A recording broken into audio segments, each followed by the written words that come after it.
Hi everyone, मैं सभी divine souls का वेलकम करती हूँ मेरे इस यूट्यूब चैनल पर जिसका नाम है ट्विंकलिंग डीवा। जब शुरुआती दिनों में मेरा डिवाइन से कॉन्वर्सेशन स्टार्ट हुआ था चाइल्डहुड में, तो वहाँ पर एक पर्टिकुलर कॉन्वर्सेशन है जो आई थिंक मैंने अभी तक शेयर नहीं करी है, और वो थी फीमेल के बारे में, फीमेल जो क्रिएशन है, फीमेल्स की पावर्स के बारे में। मेरा क्या है कि मैं चाइल्डहुड से ना जो जाति धर्म और जो जेंडर और ये जो चीज़ें ह्यूमैनिटी में प्रैक्टिस करी जाती हैं, रिलीजन टू रिलीजन, इन चीज़ों से मैं शुरू से ही ऑपरेट नहीं करती थी। शायद इनबिल्ट नहीं था, मुझे नहीं पता, बट कभी भी ऐसा था नहीं जिस तरह से मैंने लोगों को सराउंडिंग में देखा है। और मेरी अपनी फैमिली में भी ये चीज़ बहुत है। जैसे I belong to a Rajput family, तो वहाँ पे कास्ट को लेकर और जो और कहते हैं ना ऊंच नीच, इन सब चीज़ों को बहुत ज़्यादा मैटर करती हैं चीज़ें। तो और राजपूतों में मैंने देखा कि ये बहुत ज़्यादा होता है, तो विलेज लाइफ देखी हुई है, तो मुझ में था कि मेरे अंदर ये चीज़ें हैं नहीं, मैं ट्रीट नहीं कर सकती किसी को भी ना कि कोई किसी और कास्ट का है, या फिर जैसे मैंने कास्ट में देखा हुआ है रिलीजन्स में ना कि लोग छोटा बड़ा ऊंच नीच बहुत ज़्यादा करते हैं।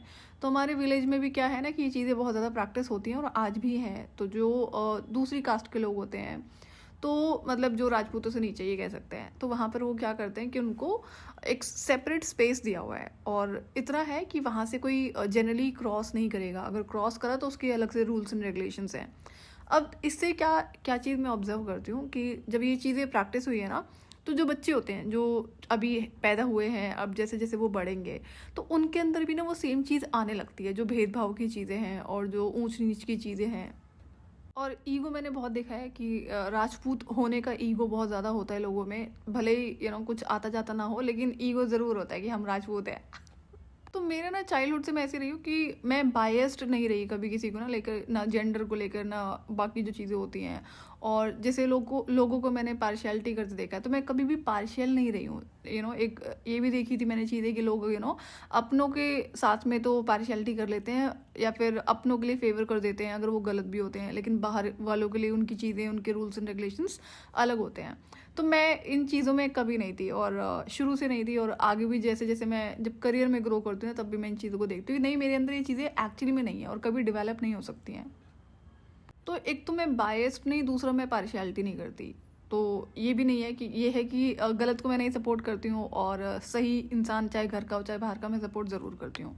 तो ये चीज़ें जो अंदर से थी, मैं जैसा कि मेरे साथ बहुत सारी चीज़ें चाइल्डहुड से डिफरेंट हो रही थी as compare to other humans, और मैं डिफरेंट पर्सनैलिटी हूँ, और जो कि लोग ट्रिगर हो जाते हैं, हर एज के लोग, ये भी पता था। बट अभी जैसा कि चाइल्डहुड से मैं ऑब्जर्वेशन पर थी, उसके बाद में मैं दूसरी दुनिया को बहुत एक्सट्रीम लेवल पर एक्सपीरियंस कर रही थी, जो अदर वर्ल्ड फोर्सेस हैं। तो चाइल्डहुड में ही जब मैं डिवाइन से कम्युनिकेशन मेरा स्टार्ट होता है, उसी के कुछ शुरुआती दिनों की बात है कि एक कॉन्वर्सेशन होती है कि डिवाइन कहते हैं कि हमने फेमिनिन को ना ऊपर बनाया है, लड़कों से पावरफुल बनाया है। तो मतलब उनका ये भी कहता है कि वो ऊपर होती हैं लड़कों से, जिसको आप आई एम श्योर कि आप समझ जाओगे, जो एक प्रायोरिटी है वो फीमेल्स को ज़्यादा दी गई है डिवाइन की तरफ से। तो मैंने डिवाइन को बोला, मैं आपकी इस बात से अग्री नहीं करती, और मैं नहीं मानती आपकी इस बात को कि फीमेल्स लड़कों से ऊपर होती हैं, या फिर मैस्कुलिन से ऊपर होती हैं, या फिर पावरफुल होती हैं। तो मैं ये भी नहीं मानती थी कि फीमेल्स वीक होती हैं, बट ये था कि जो आप बोल रहे हो मैं इस चीज़ से अग्री नहीं करती हूँ। और मैंने ऐसा क्यों बोला, क्योंकि मैं सबको एक बराबर देखती थी। लड़के लड़कियों में मेरी तरफ से कभी कोई कंपैरिजन नहीं रहा है कि कोई छोटा बड़ा ये वो करके, नहीं, मेरे लिए तो सब बराबर थे। तो जो डिवाइन ने बोला कि फीमेल्स की लड़कों से पावरफुल होती हैं, अब यहाँ पर फिजिकल स्ट्रेंथ की बात नहीं करी थी, और बट अगर हम बात करेंगे तो स्पिरिचुअल पावर्स की बात करी गई थी। तो अब स्पिरिचुअल पावर्स को डायरेक्टली मुझे ना बोलकर कुछ उन्होंने मुझे बोला कि फीमेल्स का हमने क्रिएशन ही ऐसे करा है, उन्हें हमने ऊपर रखा है बाकी सब, अगर जेंडर्स की बात करेंगे। तो मैं फिर कहती हूँ डिवाइन से कि मैं नहीं मानती आपकी इस बात को, या मैं नहीं करती अग्री आपकी इस बात से। अब जैसे कि बहुत सारी कॉन्वर्सेशंस होती थी, तो ये एक ऐसी पर्टिकुलर कॉन्वर्सेशन थी कि उसी टाइम पर हुई थी, और वो मुझे याद थी।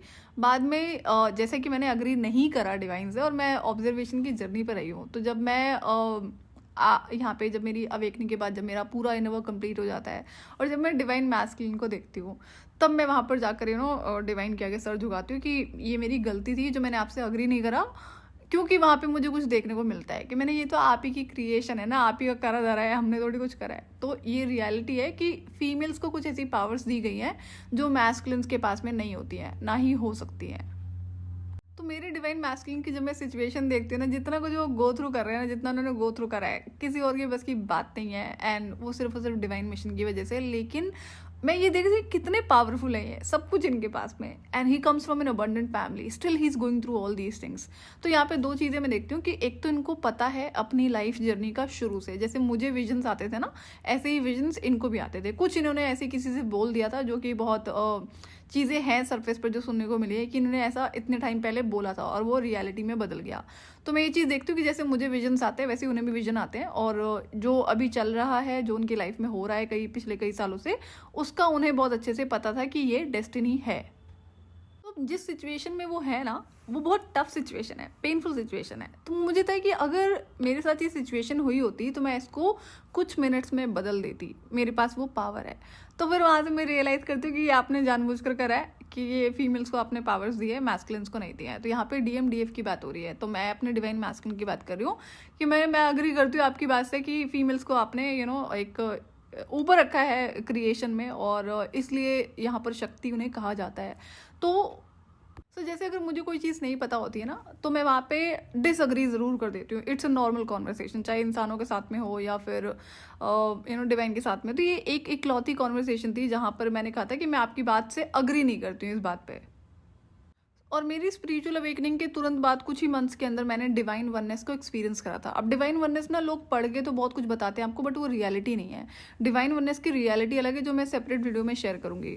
तो जब मैंने डिवाइन वननेस को एक्सपीरियंस करा था, उसके बाद में जो बैक टू बैक मुझे 2 से 3 डार्क सीक्रेट्स कार्मिक ट्विन फ्लेम के रिवील होते हैं, तो वहाँ पर फिर जैसा कि मेरे लिए बहुत बड़ा सोल शॉक होता है। तो डिवाइन कहते हैं enjoy this journey, enjoy this game.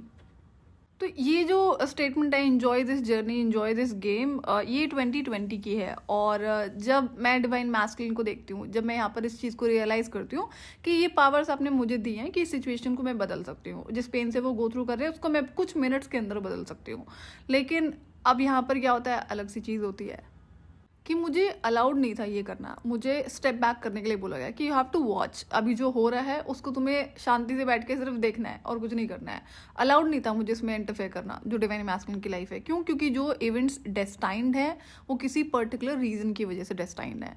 तो अब ये नहीं कि सिर्फ मुझे ही पता है, ये डिवाइन मैस्कुलिन को भी पता है कि अब इनकी लाइफ में क्या होने वाला होता है। तो जब आपको चीज़ें पता रहती है ना कि आपकी लाइफ में ये चीज़ होने वाली है, अगर हम ट्रॉमेटिक पेनफुल इवेंट्स की बात करेंगे, तो ऐसा नहीं होता है कि आपको पेन नहीं होगा, आपको दुख नहीं होगा, दर्द नहीं होगा, बिल्कुल होता है। बट स्टिल जब आपको पता है कि ये चीज़ होने वाली है तो आपको उससे गो थ्रू करना है। और जब आप डिवाइन कम्युनिकेशन में हो तब आपको पता है कि ये चीज़ें होनी है, तो वहाँ पर फिर आप ना इंटरफेयर नहीं कर सकते। तो ये सेम सिचुएशन मेरे डिवाइन मैस्कुलिन के साथ में भी है। तो वो डिवाइन कम्युनिकेशन में डायरेक्टली रहते हैं। उनको मैंने किसी एक वीडियो में सुना था, किसी पर्सन से बोल रहे थे कि कोई सीनियर अथॉरिटी है, कि उन्होंने बोला कि आपको ये किसने बोला करने के लिए, तो कहते हैं डिवाइन ने बोला करने के लिए। तो मुझे ना हंसी आ रही थी, मैंने कहा देखो, और अब जैसे मैं आपसे कितनी सारी कॉन्वर्सेशन शेयर कर चुकी हूँ, बट लोगों के लिए स्टिल मुश्किल होता है कि बिलीव कर पाना कि कोई डायरेक्ट डिवाइन कम्युनिकेशन में कैसे हो सकता है। और ना लोगों की जो परिभाषा है ना डिवाइन कम्युनिकेशन में होने की, उनको जानने की, उनको समझने की या फिर उनको देखने की, वो बहुत स्टूपिड है। वो मैं फिर कभी अपकमिंग वीडियोज़ में शेयर करूँगी। एक मैं और डिवाइन सोल्जर को जानती हूँ जो डायरेक्ट डिवाइन कम्युनिकेशन में है, वो बहुत बड़े लेवल पर काम कर रहे हैं इंडिया के लिए। तो स्टिल वो भी काफ़ी चर्चा का विषय बन गया था जब मैंने देखा न्यूज़ वगैरह में। सो आई नो कि एक जो भी डिवाइन आर्मी कहूँगी मैं, एंड जो डिवाइन चाइल्ड्स हैं, उनका ना एक पर्टिकुलर लेवल होता है जो डायरेक्ट डिवाइन कम्युनिकेशन में रहते हैं। I am not the only one, so there are particular divine childs. अब इसके पीछे ना रीज़न है जो मैं फिर कभी अपकमिंग वीडियोस में ज़रूर शेयर करूंगी, क्योंकि ये चीज़ देखा है मैंने कि कुछ 1.1% जो डिवाइन चाइल्ड्स हैं जो डायरेक्ट डिवाइन कम्युनिकेशन में रहते हैं। और मैं अभी करंट में 2 लोगों को तो जानती हूँ, एक तो मेरे अपने डिवाइन मैस्कुलिन है और एक और डिवाइन सोल्जर है जो रहते हैं डिवाइन कम्युनिकेशन में। तो जो मैंने आपसे अभी रिसेंट में एक टॉपिक शेयर करा था, डार्क डिवाइन फेमिनिन एनर्जी से आप क्या समझते हो, तो ये जो आज का वीडियो मैं आपसे शेयर कर रही हूँ ये उसी से कनेक्टेड है। ये मेरी एक कॉन्वर्सेशन है डिवाइन से, जो कि चाइल्डहुड में हुई थी और जिस पर मैंने अग्री नहीं किया था। जो कि मैं अवेकनिंग के बाद जब मेरा पूरा इनर वर्क कंप्लीट होता है, जब मैं डिवाइन मैस्कुलिन को देखती हूँ 3D में उनकी सिचुएशन की वजह से, तो फिर वो कॉन्वर्सेशन वहाँ पर होती है। और मुझे जैसा कि मेरे सारे कॉन्वर्सेशन डिवाइन से याद हैं, और ये पर्टिकुलर कॉन्वर्सेशन थी जहाँ पर मैंने अग्री नहीं किया था। तो फिर मैं वहाँ पर सॉरी बोलती हूँ एंड सरेंडर करती हूँ कि ठीक है, आई अग्री ना कि ये आपकी क्रिएशन है जो आपने फीमेल्स को डिफरेंट बनाया है, different as an like powerful बनाया है। सो जो डार्क डिवाइन फेमिनिन पावर है उसको आप ऐसे समझ सकते हो, गॉडेस काली को आई एम श्योर सभी जानते होंगे जो भी जहाँ से मुझे सुन रहे हैं। तो जो गॉडेस काली है उनके सामने ब्रह्मांड झुकता है, उनसे ऑब्वियसली बात है उनके गुस्से से डरता है, उनकी पावर्स को रिकॉग्नाइज करता है कि वो सबसे सुप्रीम पावर है जो कि रियलिटी है। और उस पावर की क्रिएशन के लिए और बर्थ के लिए ये कह सकते हैं कितना वेट, कितना इंतज़ार पूरे यूनिवर्स ने करा, महादेव ने क्या नहीं वो थ्रू करा। सो आई एम श्योर कि अभी तक आपको पता होगा। तो ये कोई ऐसी पावर नहीं है जो एक दिन में क्रिएट हो गई थी। जो क्रिएटर्स हैं उन्हें भी बड़ी मेहनत करनी पड़ी है, इंतज़ार करना पड़ा है। और जो खुद इस पावर से बिलोंग करती है उनकी जो जीवन यात्रा है वो आप सबको पता है, जो पहले सती, फिर पार्वती एंड देन महाकाली।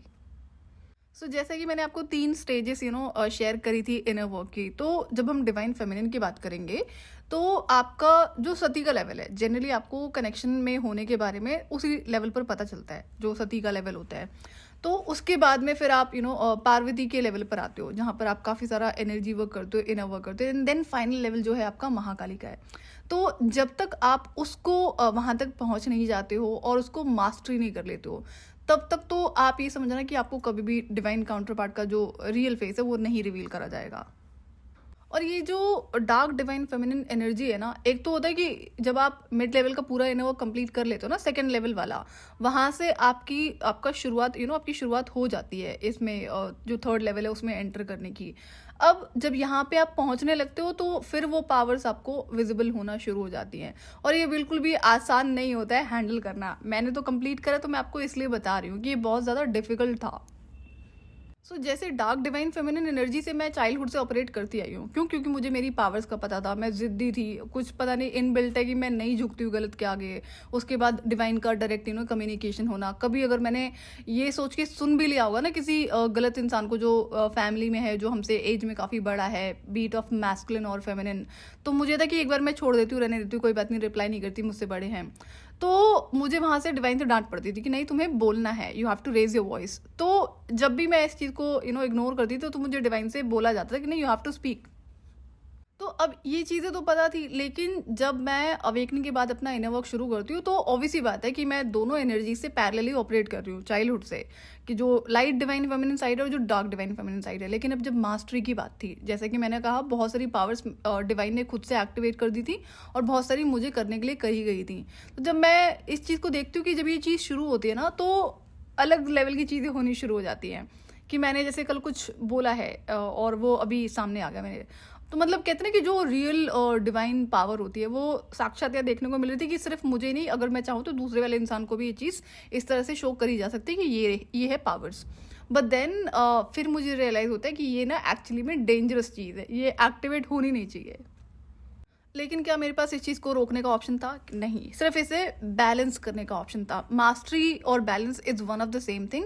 क्यों? क्योंकि मास्टरी में क्या होगा, सारी पावर्स एक्टिवेट हो जाएंगी। बैलेंस इज़ लाइक आपको पता है कि नुकसान नहीं होना चाहिए ना आपका ना किसी और का इस पावर की वजह से। तो मुझे था कि भाई अभी तो गुस्सा ख़त्म नहीं हुआ है, एंड दिन ब दिन गुस्सा बढ़ रहा था। उसके बाद में जो पावर्स होती हैं और जिन चीज़ों से मैं गो थ्रू कर रही थी, जो कार्मिक ट्विन फ्लेम्स के बैक टू बैक स्पेल्स और मैजिक वो खुद से कर रहा था और करवा रहा था लोगों से जो हायर कर रहा था, उससे दिन ब दिन गुस्सा बढ़ना। और छोटी छोटी सी चीज़ों पे, लाइक छोटी सी चीज़ें, क्या गलत चीज़ों पे गुस्सा आता था। और कभी ऐसा रहा नहीं कि जेन्युइन किसी अच्छी बात पे गुस्सा हो गया हो, ऐसा कभी रहा नहीं है। तो मुझे था यार ये फिर बहुत ज़्यादा हो जाएगा, तो इसलिए मेरा शांत रहना और गुस्से को हमेशा अंडर कंट्रोल रखना, मास्टर करना बहुत ज़रूरी है। तो जैसे मैं ना कई बार स्टेप बैक करती थी, अवेकनिंग के बाद की बता रही हूँ, कि जहाँ पर मुझे गुस्सा आएगा तो इंसान को फिर वो पनिश होगा। अगर मुझे गुस्सा आया तो मुझे कुछ करने की ज़रूरत नहीं है, स्पिरिट वर्ल्ड अपने आप हैंडल कर लेता है। तो मैं इस चीज़ से भी बच रही थी कि फिर वो ना डैमेज बहुत बड़े लेवल पर हो जाता है, फिर वो उस पर्टिकुलर इंसान की लाइफ में नहीं होता है, उसकी जो फैमिली है ना वो उधर भी होता है। तो एक की गलती की सज़ा फिर पूरी फैमिली को मिलती है। इस चीज़ से मैं अवेयर थी। तो मैं वहाँ पर क्या करती हूँ, जैसे किसी ने कुछ बोला, मैंने स्टेप बैक कर लिया, मैंने उसे रिस्पॉन्स नहीं करा है। तो इसमें कुछ लोग ऐसे भी थे जिनको पता था कि मैं ऐसा करती नहीं हूँ, बट मैं आज ऐसा कर रही हूँ। तो उनको लगा कि शायद मैं जानबूझकर मैंने ऐसा करा, या फिर एक होता ना कि उनको लगा कि मैं डर गई या फिर मैं झुक गई किसी भी रीज़न से। तो अब ये बात किसी को मुझे समझाने की ज़रूरत तो थी नहीं कि मैंने आप ही को बचाने के लिए ये करा है, ये तो मेरी अपनी अंडरस्टैंडिंग थी। मेरी तरफ से ये था कि मैंने आपको बचाने के लिए नहीं करा है, मैंने आपकी फैमिली को बचाने के लिए ये स्टेप बैक करा है। तो ये चीज़ किसी को एक्सप्लेन करने के लिए नहीं होती है, बट ये है कि ये जो मास्टरी वाला लेवल होता है ना, ये आपको बैलेंस भी सीखना होगा। ये इतना आसान नहीं होता, ये एक्चुअली में डिफिकल्ट होता है। और जब ये पावर्स एक्टिवेट होने लगी ना, जो डिवाइन की तरफ से कर दी गई और जो मुझे कहा गया था करने के लिए, तो मैं वहाँ पर ना एक चीज़ और रियलाइज़ करती हूँ, ये भी आपकी डार्क डिवाइन फेमिनिन एनर्जी का ही पार्ट है कि जो डिवाइन फेमिनिन है, मैं नॉर्मली फीमेल की बात ही नहीं कर रही, वो डेफिनेटली गिवर होती हैं एंड प्रोटेक्टिव होती हैं और केयरिंग होती हैं। तो यहाँ पर जो उनके अंदर जो इमोशनल टर्बुलेंस होती है ना, उसके पीछे का जो मेन रीज़न है, तो जो फाइनल लेवल का इनर वर्क होता है जिसमें डार्क डिवाइन फेमिनिन एनर्जी आपको मास्टरी करनी पड़ती है। एक्टिवेशंस तो होते ही हैं, और एक्टिवेशंस में कुछ आप करोगे, कुछ डिवाइन करते हैं। डिवाइन अपनी तरफ से कर देते हैं, लेकिन तभी करते हैं ना जब आपने सीरियसली अपना इनर वर्क करना शुरू करा होगा। कई सारे ऐसे लोग हैं बस थोड़ा बहुत कर लिया, हो गया उनके लिए इनर वर्क। तो मैंने आपको स्टेप बाय स्टेप चीज़ें बता दी हैं, करनी आपको वैसे ही पड़ेंगी। अब जो डार्क डिवाइन फेमिनिन एनर्जी है ना फाइनल लेवल में, उसमें बहुत सारे कार्मिक लेसन ऐसे होते हैं जो मुझे एक्चुअली, मैं अपनी बात करूँ तो मुझे अच्छे नहीं लगे वो सीखने। क्यों? क्योंकि मुझे ये था कि एक भी गलत आदत नहीं है जिसमें मैं ये कहूँ कि मुझे इसको कंट्रोल करना पड़े या एंड करना पड़े। अच्छी आदतों पे मुझे कंट्रोल लगाना पड़ता है। अच्छी आदतों में जैसे मुझे बहुत आदत होती थी कि अननेसेसरी सेलिब्रेशंस करने के। मैं कभी भी किसी को भी, जैसे जो भी नोन में मेरे लोग होते हैं, चाहे फ्रेंड्स हैं, चाहे रिलेटिव्स हैं और या फैमिली है, तो गिफ्टिंग की बहुत आदत होती थी मुझे किसी ओकेजन, किसी सेलिब्रेशन की ज़रूरत नहीं होती थी। लेकिन ये था कि अब ऐसा भी नहीं था कि मैं कहीं कहीं पर इस आदत को कंटिन्यू कर सकती हूँ जो क्लोज्ड वंस हैं, और या फिर कहीं कहीं पे बंद कर दूँ। अब उस टाइम पर डिवाइन की तरफ से यही गाइडेंस थी कि फॉर द टाइम बिंग इस आदत पर परमानेंट आपको स्टॉप लगाना है। तो मैं करती हूँ और मुझे बुरा लगता है ये करने में। तो ऐसी बहुत सारी जो कार्मिक लेसन मुझे इस लेवल पर सीखने को बोला गया था, वो मेरे मिशन की वजह से भी था और ये बहुत ज़रूरी था। अब यहाँ पर क्या होता है कि जैसे जैसे आप अपनी इनर वर्क में आगे बढ़ते हो, और अगर आप एक रियल डिवाइन फेमिनिन हो, डिवाइन मैस्कुलिन हो, तो आपको समझ में आ जाएगा कि आपकी एनर्जी का एक्सेस कितना इम्पॉर्टेंट है किसी भी इंसान के पास ना होना। या और एक टाइम ऐसा भी आता है जहाँ पर आपको कंप्लीटली आइसोलेट कर दिया जाता है डिवाइन की तरफ से कि अभी फॉर द टाइम बीइंग आप सिर्फ अपने साथ रहोगे। आपकी लाइफ में ऑब्जर्व करने के लिए, प्रैक्टिस करने के लिए बहुत सारी चीज़ें होती हैं। तो जो डार्क डिवाइन फेमिनिन एनर्जी है, उसमें पावर एक्टिवेशन के साथ साथ में जो आपके काफ़ी स्ट्रॉन्ग कार्मिक लेसन्स होते हैं जो आपको सीखने ही पड़ेंगे, और वो मैं आपसे ज़रूर शेयर कर दूंगी, जो जितनी भी चीज़ें मुझे बोली गई थी, क्योंकि वो सारा आपका डार्क डिवाइन फेमिनिन एनर्जी का पार्ट है, मास्टरी लेवल का है। सो जो डार्क डिवाइन फेमिनिन एनर्जी है, अगर आप एक रियल ट्विन फ्लेम हो तो ये मास्टरी आपको करनी ही पड़ती है। उससे पहले तो आप समझ रहे मत कि आपका इनर वर्क कंप्लीट भी हुआ है, लेकिन ये है कि ये फाइनल लेवल का इनर वर्क होता है। मैं आपको थोड़ा पहले बता दूंगी ताकि अब आप उस पर काम करना शुरू कर दो। मैंने चाइल्डहुड से इस एनर्जी से ऑपरेट करा है, और इसलिए भी मैं अपना 3.5 साल में इनर वर्क कंप्लीट कर पाती हूँ। तो मैं अपकमिंग वीडियोस में आपसे वो इन्फॉर्मेशन शेयर कर दूंगी ताकि अब आप उस पर काम करना शुरू कर दो। आज के लिए इतना ही। मैं आपसे फिर मिलूंगी नेक्स्ट वीडियो में। टिल देन आप अपना ध्यान रखिए, डिवाइन से कनेक्टेड रहिए।